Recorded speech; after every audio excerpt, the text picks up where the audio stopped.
వెంకటేశ్వర స్వామి ముడుపు అంటే ఏంటి, అది ఎలా కడుతారు, ఈ వీడియోలో తెలుసుకుందాం.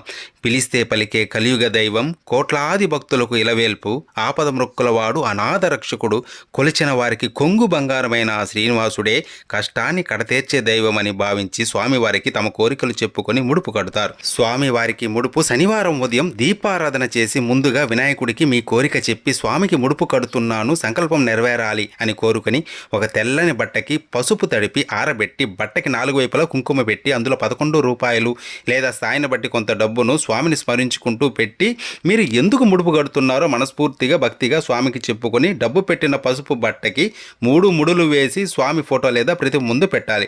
కోరిక తీరాక ముడుపుతో దర్శనానికి వస్తానని ముందే స్వామికి మాట ఇవ్వాలి. స్వామి అష్టోత్తరం గోవిందనామాలు ప్రతిరోజు చదువుకోవాలి. కోరిన కోరిక తీరిన తర్వాత స్వామి దర్శనం చేసుకొని ముడుపుతో పాటు కొద్దిగా వడ్డీని కూడా కలిపి స్వామిని తలుచుకొని ఉండిలో వేయాలి.